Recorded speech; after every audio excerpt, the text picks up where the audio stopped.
pregnant and widowed, she risked everything to free the farmer and his sons from the cruel trap at the fence.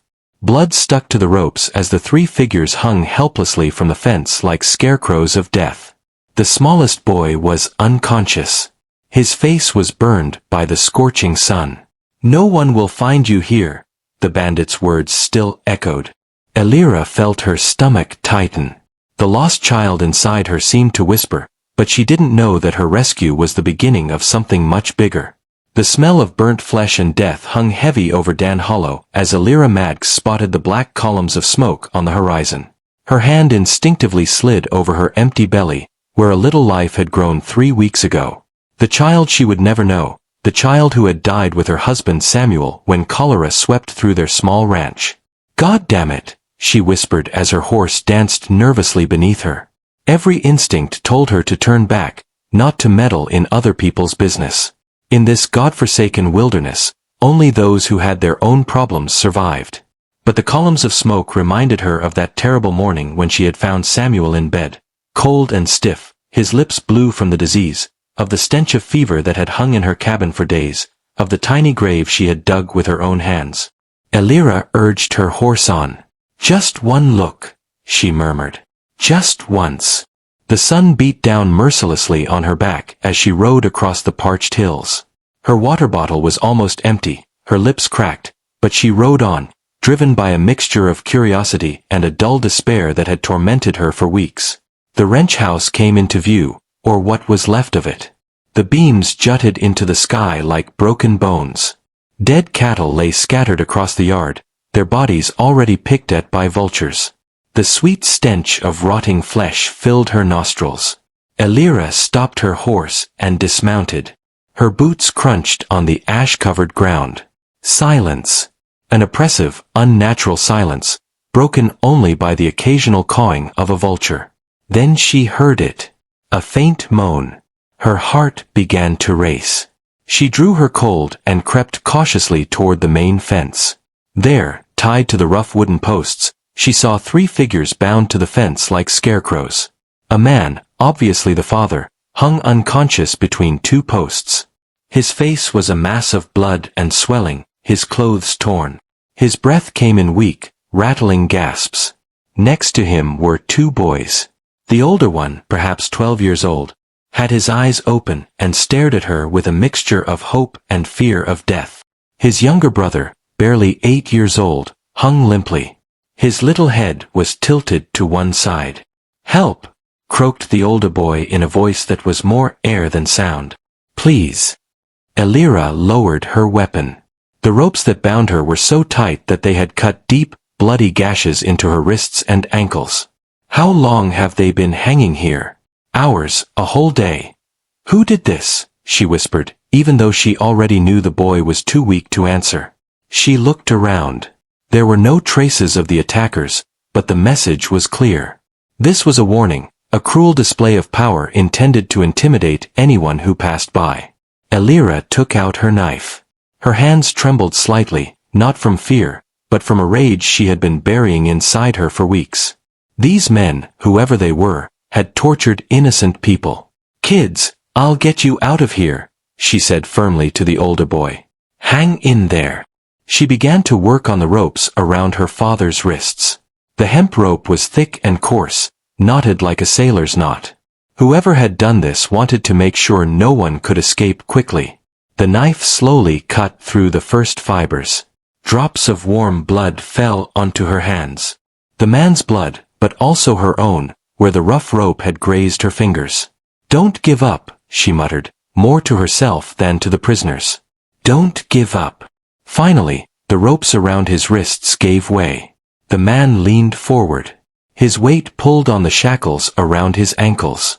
Elira caught him as best she could. But he was too heavy. He fell to the ground like a sack of flour. She checked his pulse. Weak, but regular.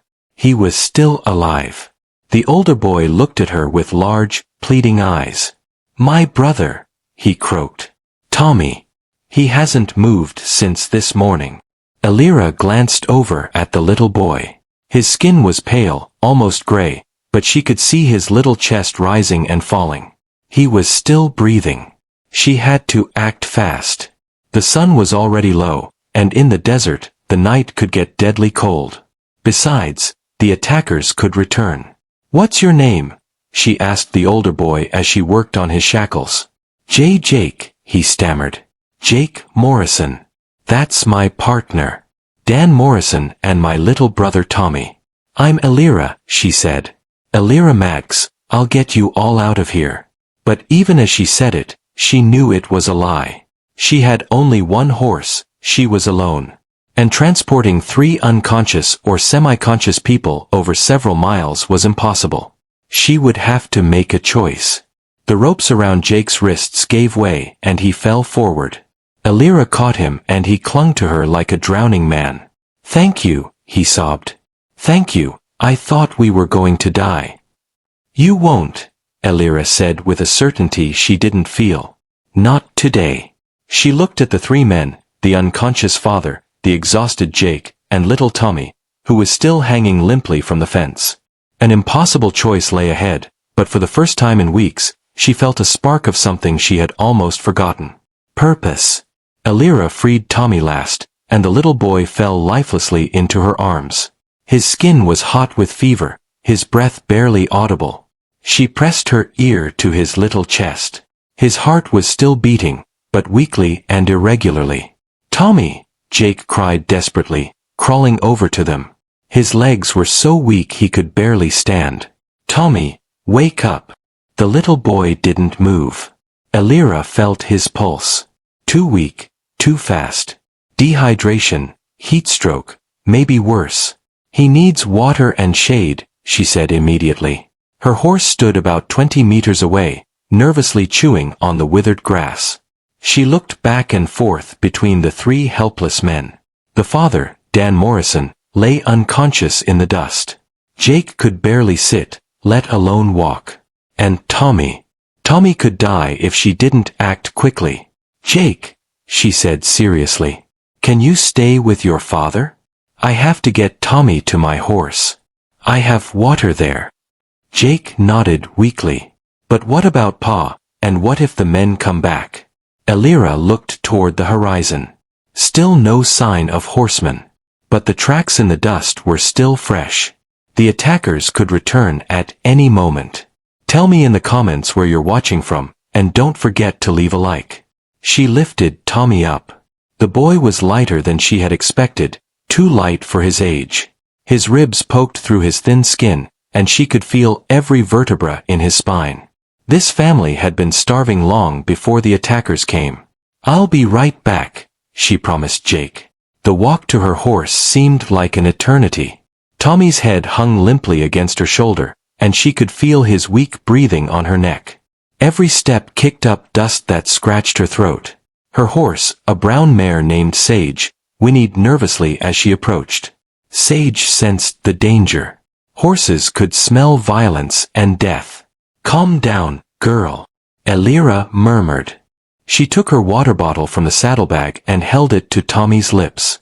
A few drops ran into his mouth, but he didn't swallow. She tried again.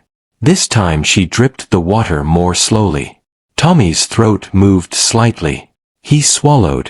A good sign. "That's good," she whispered. "Keep fighting, little man." She glanced back at Jake and his father. Jake sat in the dust next to Dan Morrison, holding his unconscious hand. The sight stabbed her heart. It reminded her of the last hours with Samuel, when she had watched helplessly as the fever took him away. But this time it was different. This time she could do something. Tommy's eyes fluttered open. They were glassy and unfocused, but he was still alive. "Hey," she said softly. "You're safe. I'm Elira. I'll take care of you." "Ma," he croaked in a tiny voice. Elias's heart broke. "No, little man, but I'll take you back to your brother." She gave him more water and this time he drank more eagerly. A hint of color returned to his cheeks. "My pair?" he asked. "He's there. Jake is with him. You're all safe." Tommy tried to smile, but it came out as a painful grimace. "The bad men, they said we were going to die." "You won't," Elira said firmly. Not while I'm here.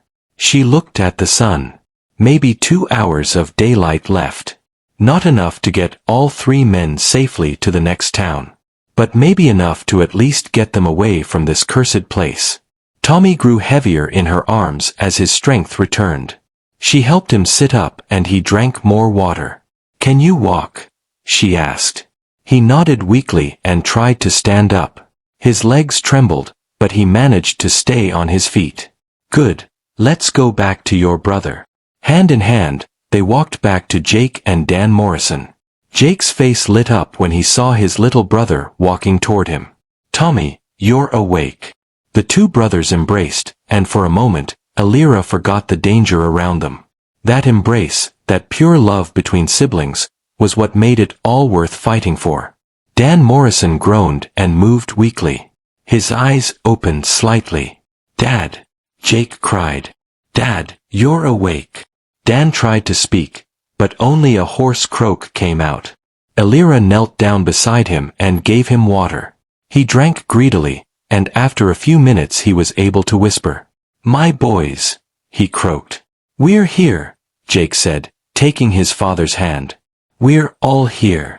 Dan's eyes found Elira's. You, who are you? Elira Max, she said. I live about 10 miles from here. The men, he began. But a coughing fit interrupted him. Blood dripped from the corner of his mouth. Save your strength, said Elira. Tell me about it later. Now we have to get them all out of here. Dan tried to sit up, but fell back immediately. His ribs might have been broken. His right shoulder hung down strangely. I can't, he gasped. Elira looked at the 3 men. Dan couldn't possibly ride. Jake was strong enough to sit on a horse, but not to ride alone. And Tommy was still too weak. 1 horse, 4 people. Impossible. But then she remembered the old barn she had seen on the way here. About 3 miles away, half ruined but still sturdy enough for one night. It wasn't ideal, but it would buy them time. Listen, she said. I can't get you all out of here at once, but there's an old barn about 3 miles from here. We can hide there until I get help. Dan shook his head weakly. Too dangerous. The men could come back. They could, Elira admitted. But out here, you'll die for sure. At least you have a chance in the barn. She looked back and forth between the 3 of them. Jake, can you ride behind me on the horse? We'll take Tommy with us, then I'll come back and get your father. What if they come back while they're gone? Jake asked. Elira hesitated. It was a risk, an enormous risk. But what was the alternative? Stay here and wait for the attackers to return? Then she finally said, then let's hope they don't. Dan Morrison looked at her for a long time. In his eyes she saw pain, fear, but also something else. Respect. Why? He asked weakly. Why are you risking your life for strangers? Elias's hand slid over her empty belly again. Because, she said quietly, everyone deserves a second chance. And then, as the sun slowly disappeared behind the hills and the first shadows fell over Dan Hollow, Elira Maddox began the impossible rescue of 3 strangers and perhaps her own soul. The journey to the old barn became a nightmare of pain and despair. Tommy hung half-conscious in front of Elira in the saddle, while Jake clung to her horse with his last ounce of strength. Her trusty mare struggled with the extra weight, but she was a strong animal and knew the area well. Hold on tight, Elira murmured as they rode down a particularly steep slope. The ground was covered with loose stones, and one wrong step could cost them all their lives. Tommy whimpered softly in pain. Every step the horse took seemed to torture his broken ribs. Elira took off her jacket and wrapped it around the boy to keep him warm and support him. Not much further, she promised, though she wasn't sure herself. The barn had to be somewhere up ahead, but in the twilight, all the hills looked the same. Jake's grip on her jacket grew weaker. I can't go on, he gasped. Yes, you can, Elira said firmly. You're stronger than you think. Think of your father. He needs you. Finally, As the last rays of sunlight disappeared behind the mountains, they saw the barn. It was a dilapidated structure made of gray wood. The roof had partially collapsed, but the walls were still standing. Elira brought Sage to a halt and helped the two boys down from the horse. Tommy could barely stand, but Jake was steady enough to help his little brother. "Stay here," she said. "I'll check the barn from the inside." The inside was better than she had hoped. The floor was covered with old straw and one corner was dry and sheltered. Old horse blankets hung from rusty hooks, dirty but usable. "Come in," she called. She helped the boys inside and made a makeshift bed in the dry corner. Tommy immediately fell onto the straw and closed his eyes. "Watch him," she said to Jake. "I have to go back and get your father." Jake's eyes widened with fear. "But what if the men come back? What if they find us here?" Elira knelt down beside him and placed her hands on his shoulders. "Jake, listen to me. You're the man here now. You have to take care of Tommy. Hide here and don't make a sound until I get back." What if they don't come back? The question hung heavily in the air. Elira knew it was possible. Dan Morrison was seriously injured and the rit back was dangerous. The attackers could have returned. Then she finally said, "Then you wait until morning. If I'm not back by then, take Tommy and head south. About 5 miles from here is the town of Millfield. Tell them what happened." Jake nodded bravely, but she could see how frightened he was. "I'll be back," she promised. "You have my word." The ride back to Dan Morrison was a race against time. Darkness fell quickly in the desert, and Elira could barely make out the contours of the hills. Sage stumbled over invisible obstacles several times, but she fought her way forward. When she finally reached the destroyed ranch, Dan Morrison was no longer where she had left him. Panic rose within her. She looked at Dan's broken body and the exhausted boys. "Maybe 2 days for us." "I can't ride," said Dan. "I can barely stand." "Then don't ride," said Elira firmly.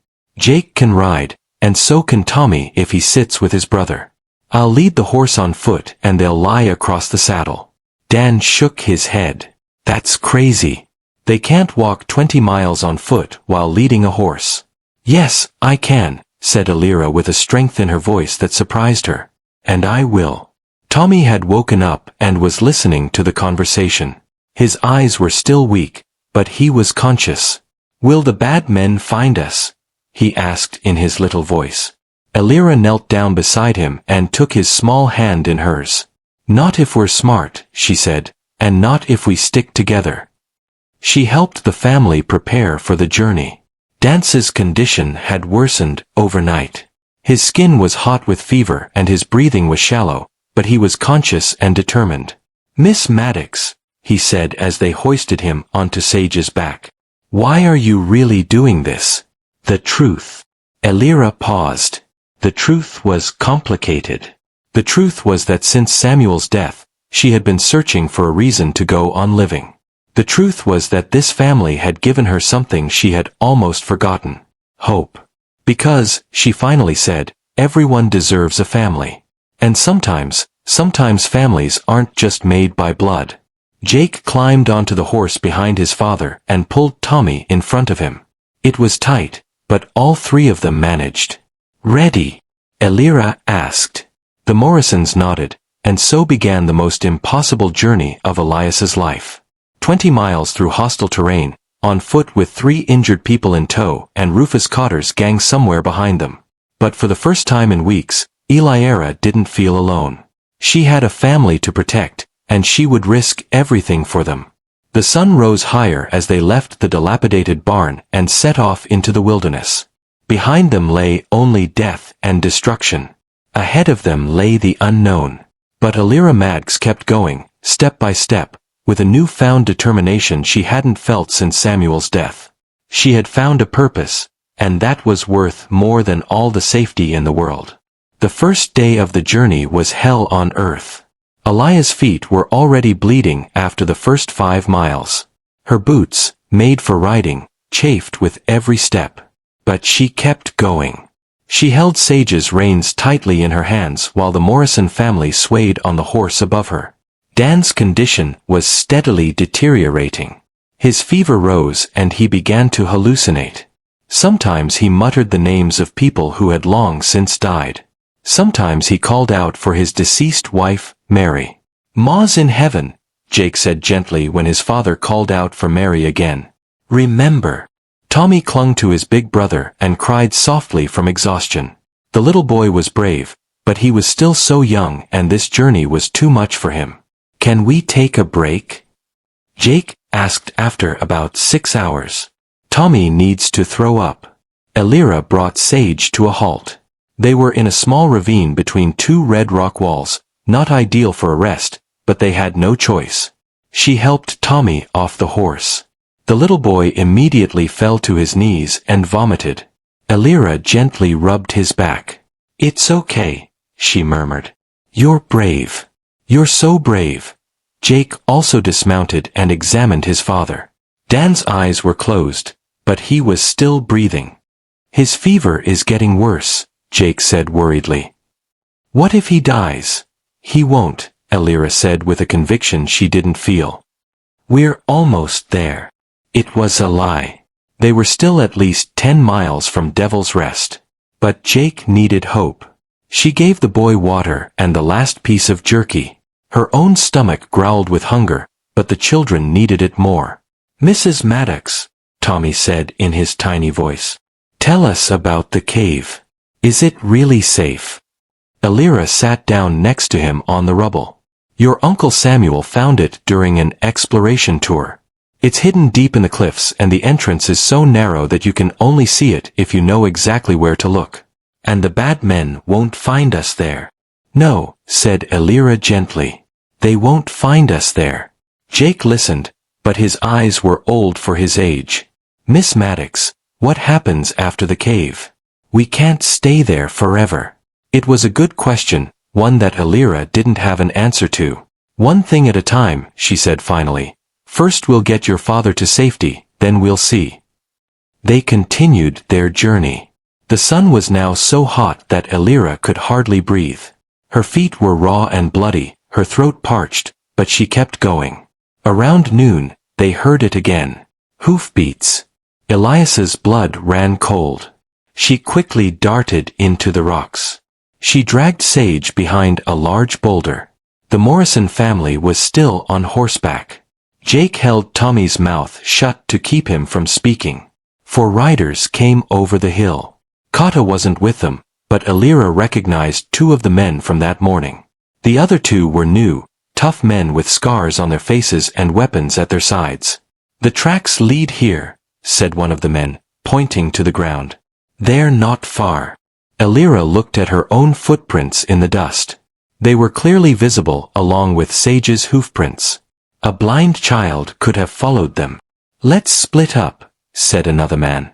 "Pete and I will take the east route, you 2 take the west." The men rode off in different directions. Elira waited a long time until she was sure they were gone. "They're gone," she whispered. "But they'll be back. We have to cover our tracks." With the last twig she could find, Elira swept away her footprints and Sage's hoofprints. It wasn't perfect, but it might confuse their pursuers for a while. "Jake," she said, "you'll have to walk with Tommy from now on. Sage is too tired to carry all 3 of you, and the tracks are too obvious." Jake nodded bravely and helped his little brother off the horse. Dan remained alone on Sage's back, unconscious and feverish. The next few hours were a nightmare. Jake dragged himself forward bravely, Tommy by the hand. The little boy cried with exhaustion, but he kept going. Elira led Sage and supported Dan so he wouldn't fall off the horse. As the sun began to sink, they finally reached the outer cliffs of Devil's Rest. The red rock walls towered above them like the walls of a natural fortress. "There," said Elira, pointing to a narrow gorge between 2 high rocks. "There's the entrance." The gorge was so narrow that Sage could barely fit through, but after about 100 meters it opened into a larger cave. The ceiling was high enough for them to stand upright, and the floor was surprisingly dry.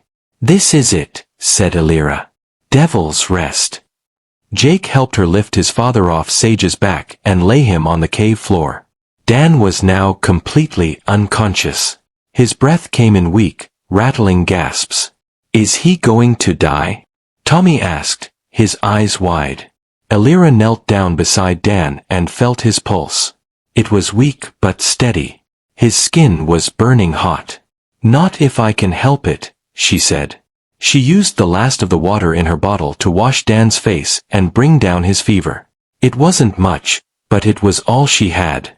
"Jake," she said, "there's an underground stream further back in the cave. Take this bottle and get some fresh water."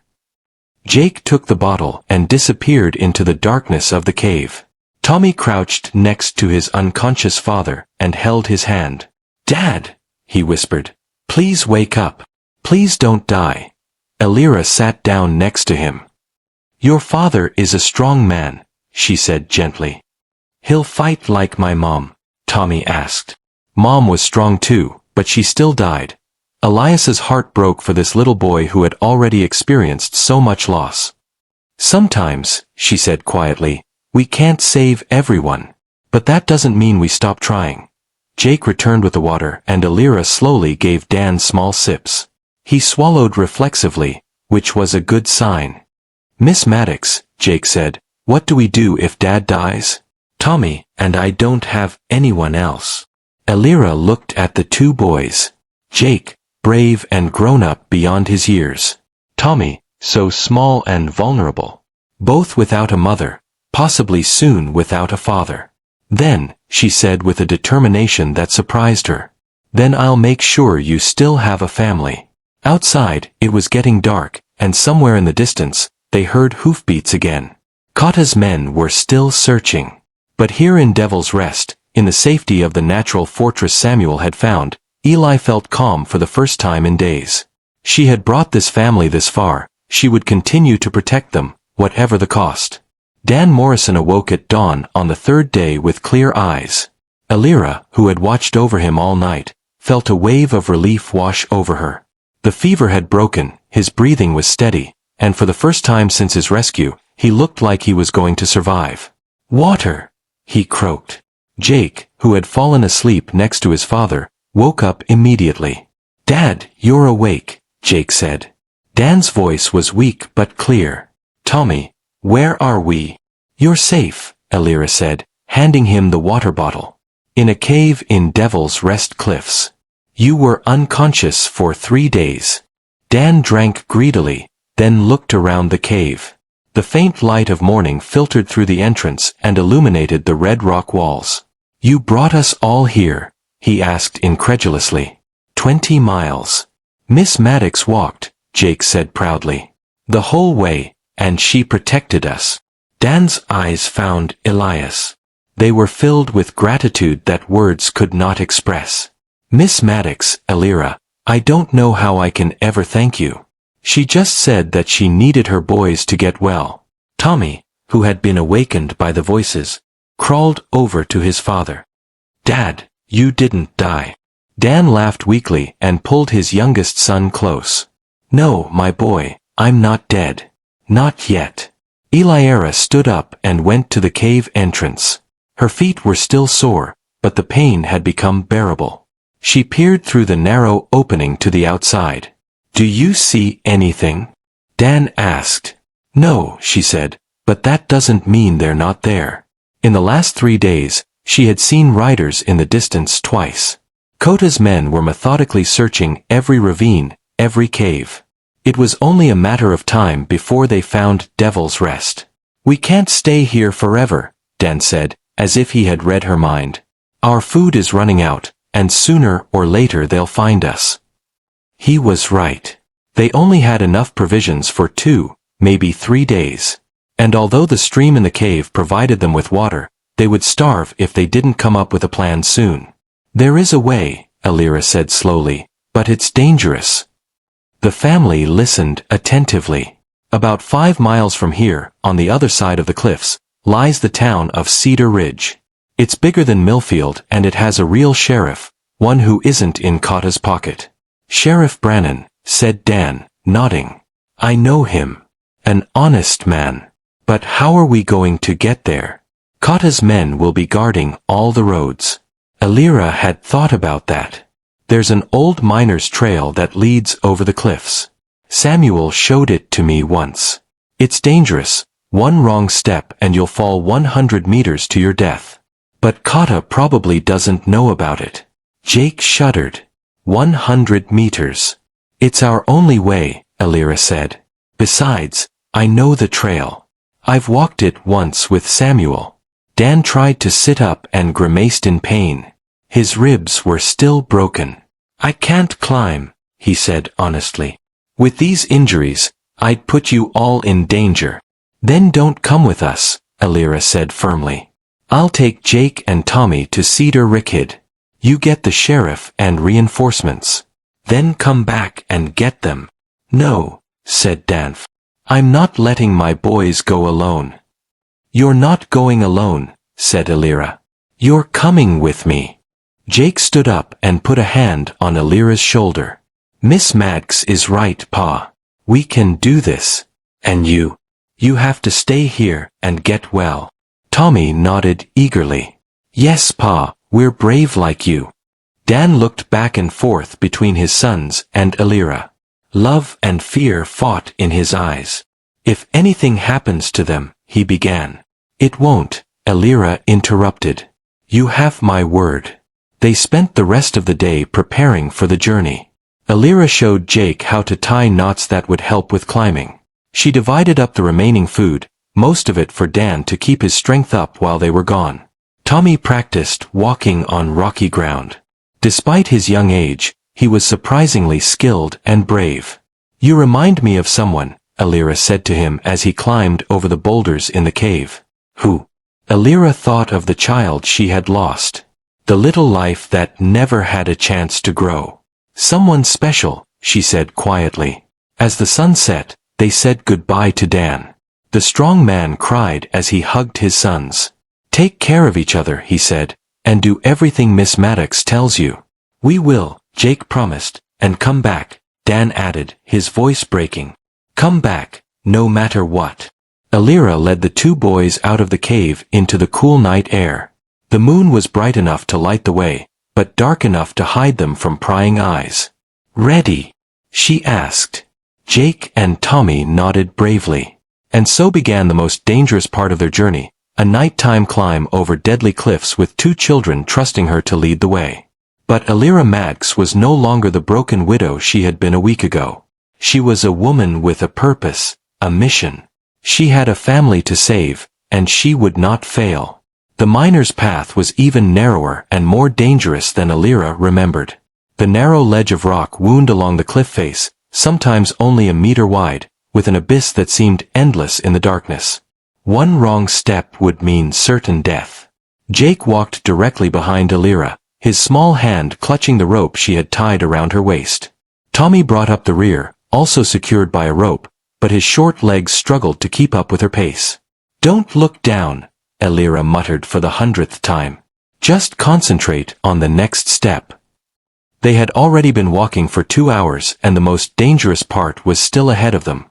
A place where the path disappeared completely and they had to clamber along jagged rocks. Mrs. Maddox, whispered Jake. I hear something. Alira stopped and listened. There were indeed voices somewhere below them. She pressed herself against the rock face and motioned for the boys to do the same. 3 horsemen were moving slowly through the valley below them.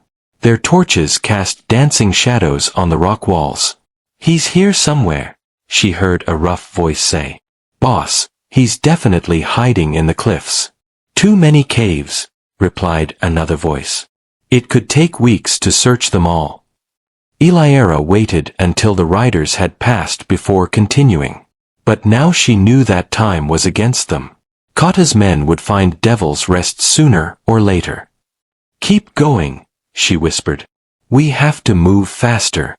The next hour was a nightmare of fear and exhaustion. Tommy began to cry from exhaustion. But he didn't give up. Jake encouraged his little brother with quiet words, even though his own hands were shaking with fear.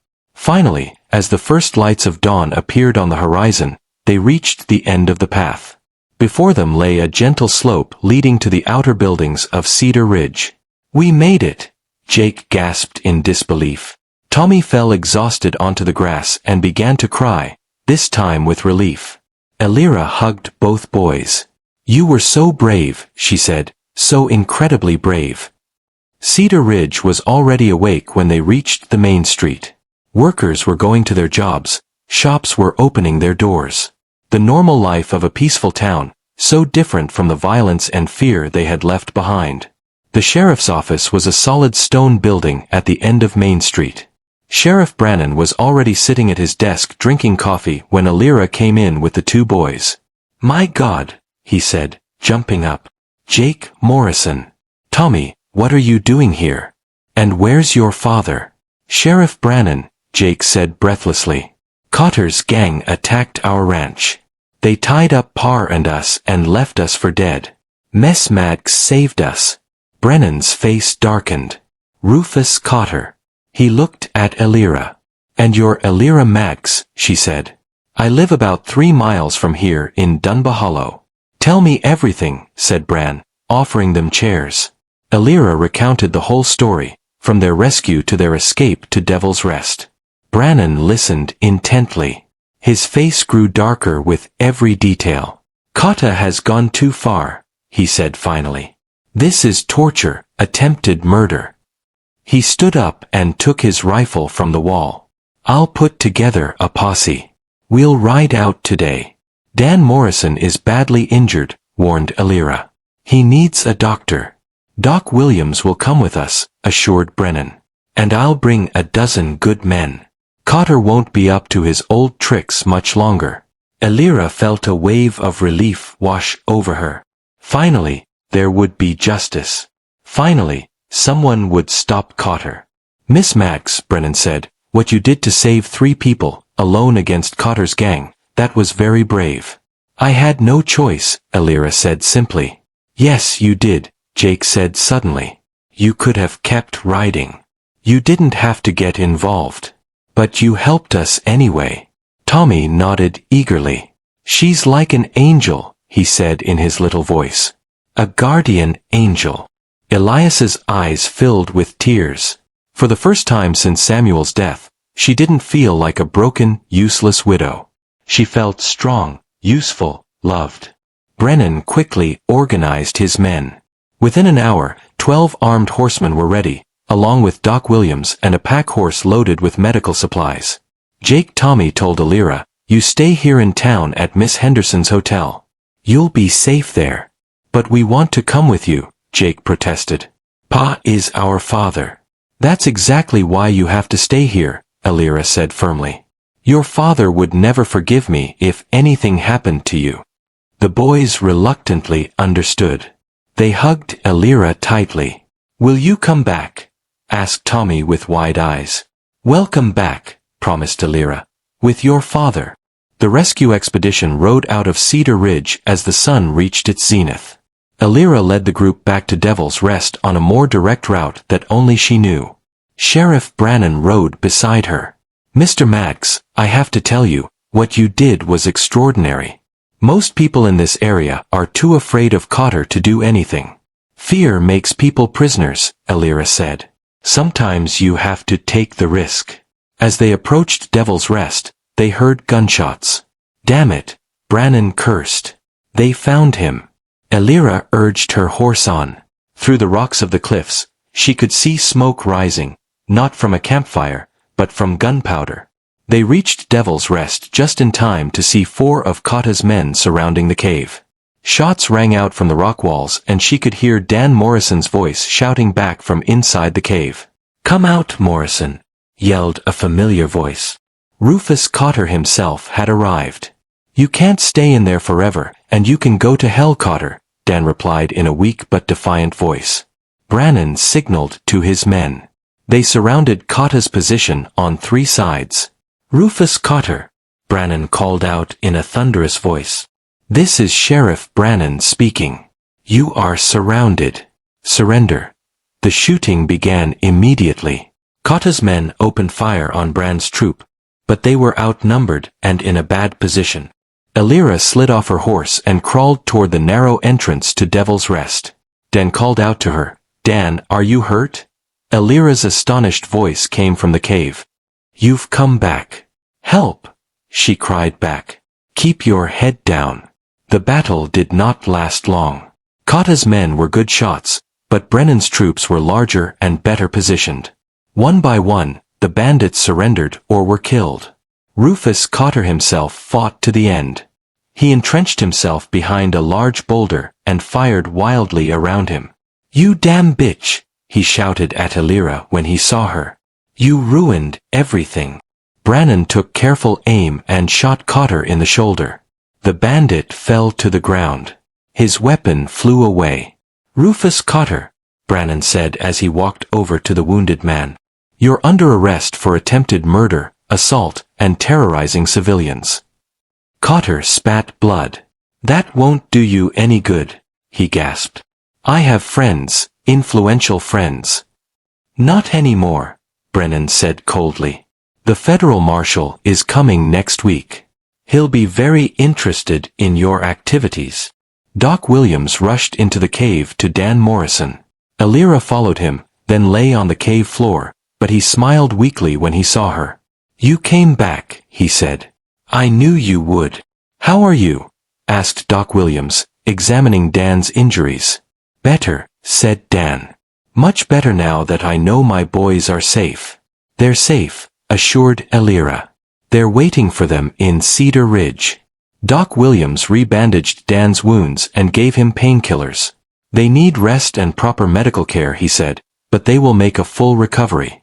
As they carefully carried Dan out of the cave, Eli looked back one last time at Devil's Rest. This cave had saved all their lives. It had become a symbol of something she had almost forgotten: hope. Miss Maddox said to Dan as they laid him on a makeshift stretcher, "I don't know how to thank you. You didn't just save my life, you saved my boys' lives too." "You gave me something too," Elira said quietly. "You showed me that I still have a purpose."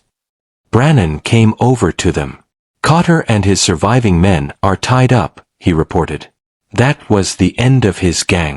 The area would finally be safe again. As the sun set, they made their way back to Cedar Ridge. Dan Morrison lay on the stretcher, but he was conscious and talking about the future, about rebuilding his ranch, about a new life for his family. Elira rode silently beside the stretcher. For the first time since Samuel's death, she didn't think about what she had lost, but about what she had gained. She had saved a family, and in doing so, she had saved herself. The transformation was complete. Elira Maddox was no longer the broken widow from Dun Hollow. She was a woman who had made the impossible possible, and that was only the beginning. 3 months later, Elira Maddox stood in front of the Morrison family's new home. The ranch had been completely rebuilt, larger and stronger than before. Dan Morrison had made a full recovery and was working in the fields while Jake and Tommy played nearby. The boys' laughter filled the air. It was a sound that Elira would have thought impossible just a few months ago. "Miss Maddox." Tommy ran toward her. "Look what I found." He held out a small carved wooden bird. A toy that his father had obviously made for him. "That's beautiful," said Elira, kneeling down to admire it. "A real treasure." Jake came running up, a broad smile on his face. He had grown in the last few months, not only physically but also emotionally. The experience had matured him, but not broken him. "Elira," he said. They had stopped calling her Miss Maddox after she had practically become part of the family. "Pa says dinner's ready." Dan Morrison came out of the house, his movements still a little stiff from his healed injuries, but his smile was bright. He had gained weight again in the last few weeks. The color had returned to his cheeks. "Elira," he said warmly, "right on time as always." These dinners had become a tradition. Every Sunday, Elira came over from her own ranch to eat with the Morrison family. It had become her favorite time of the week.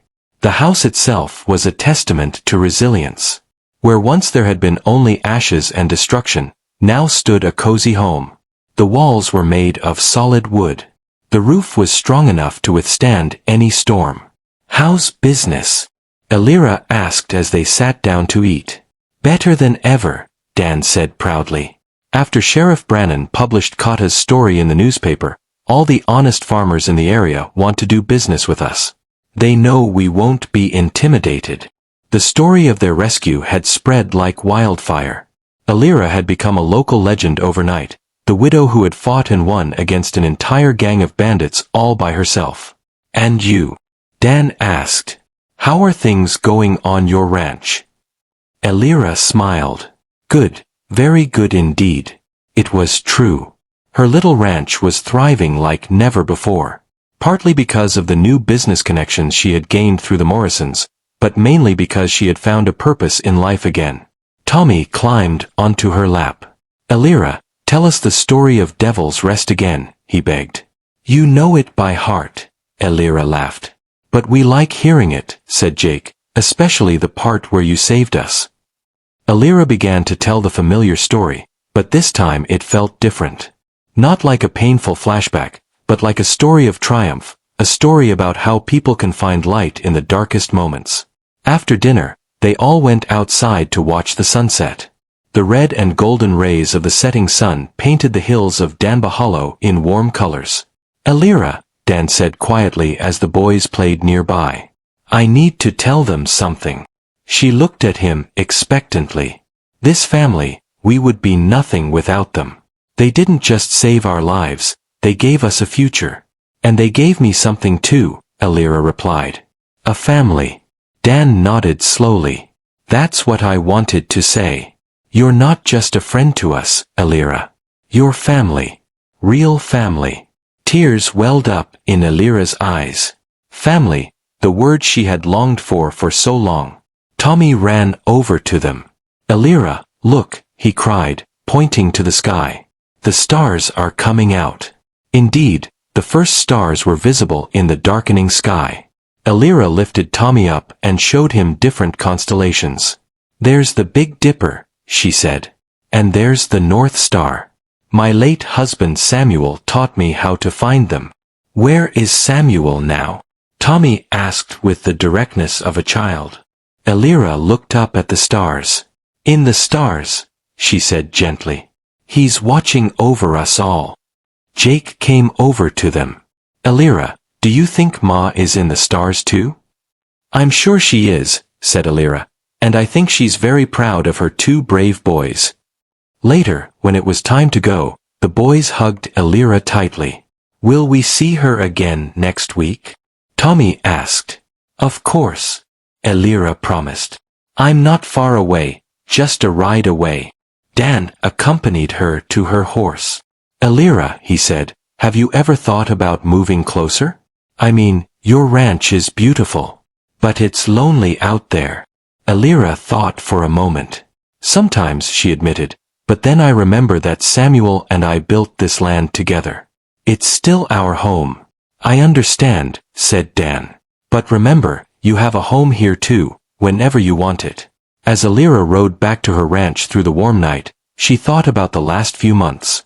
Not long ago, she had been a broken woman, just waiting for time to pass. Now she was someone else, someone stronger, someone with a purpose.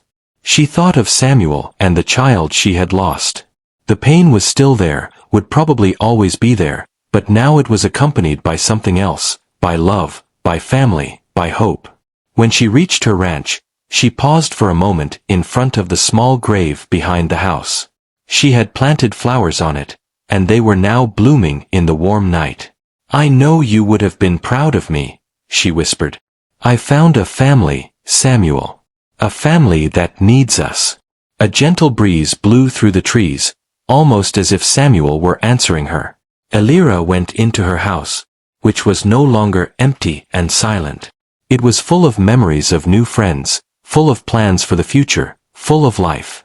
She had learned something incredible during those dark days in Dunbar Hollow. Sometimes, when you're willing to risk everything for others, you don't just save them, you save yourself too. Outside, the stars twinkled brightly in the sky, and Elira Maddox fell peacefully asleep, knowing that she was exactly where she belonged. No longer a lonely widow, but a woman with a family, a community, a purpose.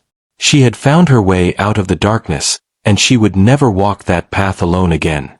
Thank you for coming this far. But don't go yet.